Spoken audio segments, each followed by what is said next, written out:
顿巴斯守军呢人数也不少，而且依托着坚固工事，俄方呢也是势在必得。沈先生如何观察这场激战的前景？俄方能够如愿吗？下一阶段像顿巴斯地区的这个交战行动，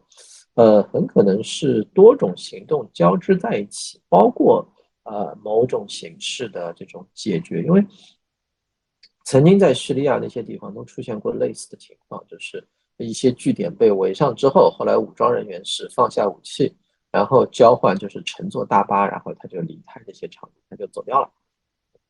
当然，在乌克兰的局面会复杂一点，尤其复杂的是，就是现在有越来越多的证据显示，像亚速营这样的国民武装留下来的乌克兰极端民族主义分子混杂在其中，扮演了这个督战队的角色，阻断了这个乌克兰国防军正常的就是做出理智的判断，战场态势已经没有必要再继续抵抗下去了，争取这种荣誉的撤退，那么拿不到这样的机会，当然。现在马里乌波尔被攻占了剩下的这个顽固力量又被困在钢铁厂地下的工事里出不来。那么其他交战区域如果出现一些这种转变的话，可能对于顿巴斯的大战会产生某种戏剧性的影响，这个我们可以继续观察。原先俄方称要集中力量解决顿巴斯问题，现在又加上了乌克兰南部。那么这里的乌克兰南部指的是哪里？是指奥德萨州吗？俄罗斯是要把乌克兰变成一个内陆国吗？强女士，从这个现有的信息来看呢，俄罗斯方面，尤其是军方，并没有对乌克兰南部给出一个比较明确的一个界定。那么也就是说，俄罗斯呢，极大的可能性呢，它会根据未来的特别军事行动的进展以及实际情况来确定乌克兰南部的范围。从俄罗斯的角度来说呢，他呢是想要把这个打通顿巴斯与克里米亚的这个半岛的这个走廊呢，这个意图是非常明显的。并且呢，乌克兰南部的范围呢，对俄罗斯而言，这个范围肯定是越大越好。顿巴斯之战见出分晓之后，俄乌双方是否可以开启严肃的、真正有意义的谈判呢？苏女士。其实说到谈判，并不是说此前的多轮谈判双方之间都在打太极，没有取得真实的成果，而是在此前多轮谈判的过程当中，其实我们可以看到的是，双方都在展示自己的立场和基本的关切，都在试图深入的进行沟通。但是很明确的是，在一系列的问题上，分歧确实是难以弥补的。随着战场局势的进一步的变化，那乌克兰方面有可能处于更加弱势的一方。所以大家会看到的是，当前对于俄罗斯的特别军事行动的调整，对于未来战局的一系列的发展，其实呢也意味着在最终的谈判桌上，有可能会使谈判的结果出现一些变化。那从乌克兰的角度来说，此前多次强调的是不愿意缔结城下之盟，但是在未来是不是会使乌方做出重大的妥协？从目前来看，乌克兰仍然面临着巨大的压力。而从西方的角度来说，也非常担心的是，当俄罗斯在战场上有更多斩获的时候，当俄罗斯目前的军事行动不仅仅聚焦于顿巴斯地区，包括乌克兰的东部、南部，甚至使乌克兰成为一个内陆国家的时候，那么与西方进行下一阶段的博弈，包括与西方进行谈判的时候，俄罗斯也将有更多的底气。顿巴斯之战呢，有见分晓呢，它就会出现一个显而易见的、非常明显的输方和赢方。那么有了这个输方和赢方了之后呢，俄乌双方呢才就有可能会开启呢真正的实际意义的这个谈判。据塔斯社报道，俄罗斯中部军区副司令卢姆塔斯·明涅卡耶夫少将当地时间4月22日称，俄第二阶段军事行动的任务是建立对顿巴斯和乌克兰南部的完全控制，以此来打通向克里米亚的陆地通道，并获得通往德涅斯特河沿岸地区的出口。外界对此都分析指出，这样的表态说明俄第二阶段行动的战略目标也发生了微调。中国现代国际关系研究院欧亚所助理研究员陈宇表示，以目前的俄乌两军实力来看，俄罗斯在乌东地区，尤其是顿涅茨克和卢甘斯克两个州的军事实力略占上风。乌克兰东部和南部通道，也就是通往马里乌波尔的沿线，现在基本上也已经拿下。问题在于它这个南部走廊就是向西的那一段，就是从这个现在俄罗斯控制这个赫尔松州向西，能不能推进到德佐地区，甚至说把这个奥德萨给占领，那么把乌克兰彻底变成一个内陆国，我认为现在来看还是存在一定的难度啊，因为现在俄军的主力呢总体还在乌东地区，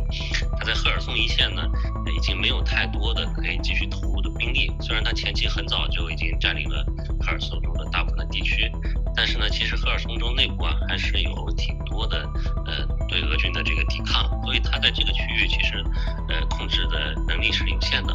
俄罗斯消息报20日在题为“俄军开始采用新战术”的报道中，引用俄防长绍伊古的说法称，在顿巴斯地区的作战中引入新战法，将使俄军能更好地适应现代战争。所谓新战法究竟是什么？各方众说纷纭。俄退役中将尤里内特卡乔夫称，俄军司令部最近几天组织的大规模空中导弹和火炮打击，旨在最大限度地摧毁乌克兰军队的有生力量。当俄军指挥官确信乌军的主要射击阵地被压制，且无法对俄军人员造成严重损害时，就会发起全面攻击。俄军事专家德米特里·博尔滕科夫则将这种攻击方式称为战区隔离方法。拥有战术航空优势和高精度制导武器的俄军对乌克兰的补给线、物资储备地点和指挥所进行打击，目的是切断顿巴斯乌军集团一切可能的外来援助，他们将无法获得增援和补充物资，这对于顺利完成第2阶段的行动非常重要。除了采用了全新的轰炸方式，俄军在地面进攻的时候也不再以装甲部队正面突进为主的硬碰硬的进攻方式，而是采取分割包围，从南北2个方向对顿巴斯地区的乌军进行夹击。4月23日，俄媒发布了一段俄军伏击乌军特种部队的红外视频。视频中，俄军设伏引诱乌军特种部队召集增援并聚集在一起，然后俄军从多个方向开火，激烈交火后将乌军特种部队歼灭。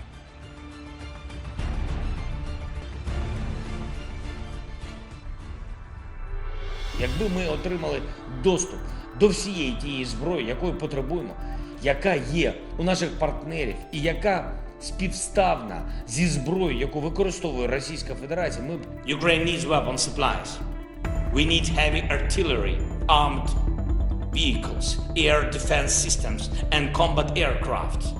在顿巴斯战役中，乌克兰的优势是美国和其他北约国家正在源源不断地向乌克兰提供现代化武器。就在本周一，美国务卿和防长已经抵达乌克兰与泽连斯基会面，并表示将再为乌克兰提供超过3.22亿美元新的军事援助，这使得自俄乌冲突以来，美国提供的军事援助总额达到37亿美元。尽管双方并未透露这3亿美元新援助的具体内容，但五角大楼的一位官员表示，这项援助将帮助乌克兰军队过渡到更先进的武器和防空系统，基本上是具备北约能力的系统。而在上周，拜登刚刚宣布提供了大量重型和特制武器。This package includes heavy artillery weapons, dozens of howitzers, and 144,000 rounds of ammunition to go with those howitzers. It also includes more tactical drones. 据五角大楼发言人约翰·科比表示，凤凰幽灵是美国空军专为乌克兰研发的无人机，非常符合在顿巴斯地形中作战的要求。因为俄罗斯将在平坦开阔的地区使用远程火炮，而该无人机可以有效攻击俄方装备。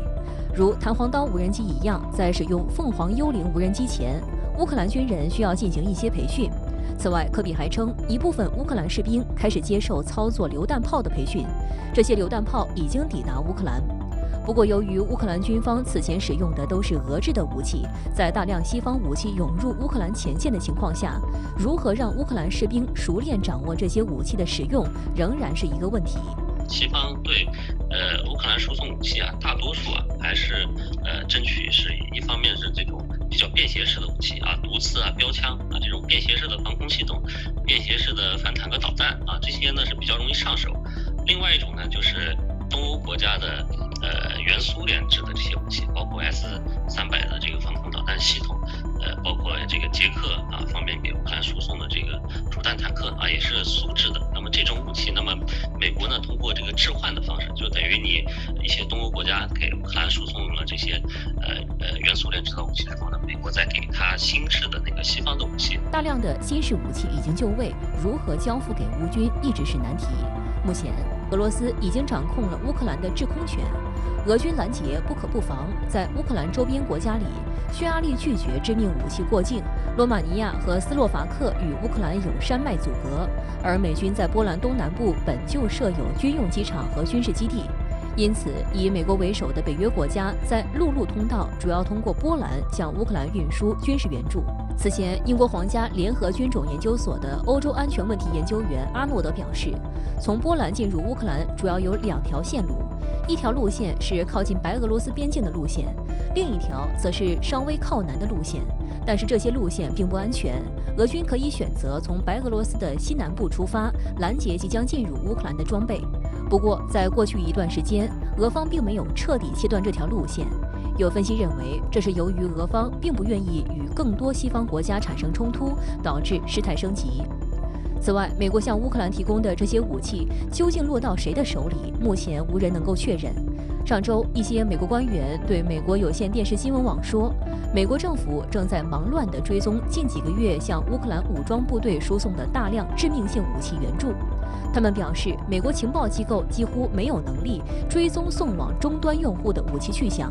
美国一名高级防务官员19日说，白宫越来越担心这些援助可能最终落入美国不想武装的其他军队和民兵组织手中。就在美西方国家源源不断地向乌克兰输送武器的同时，俄罗斯也在以强硬的方式打击这些行为。俄罗斯国防部表示，4月23日，俄军对乌克兰南部城市敖德萨附近的一处存放有外国武器的目标展开了打击，大批外国武器被摧毁。俄方多次指责美西方向乌克兰运送武器是在火上浇油，曾经强调要把在乌克兰境内运送武器的美国和北约车辆视为合法打击目标。Сегодня днем высокоточными ракетами большой дальности воздушного базирования ВКС России выведен из строя логистический терминал на военном аэродроме в районе Одессы, на котором хранилась крупная партия поступившего от США и европейских стран иностранного вооружения. 此外，据英国《每日邮报》报道，普京24日还下令俄联邦侦察委员会调查英国特种部队参加乌克兰战争的证据。根据投降的乌克兰士兵向该委员会提供的情报，至少有2组来自 SAS 共20位成员，加上几位军事游击专家，正在乌克兰西部大城市利沃夫培训乌军。英国《泰晤士报》此前曾报道 ，SAS 已进驻利沃夫，并正在当地展开训练任务。SAS 是英国最精锐的特种部队，常被用来执行反恐行动、人质搜救、暗杀等任务。成员被视为在组织破坏行动、招募和培训特工在敌方领土作战能力最强的专家之一。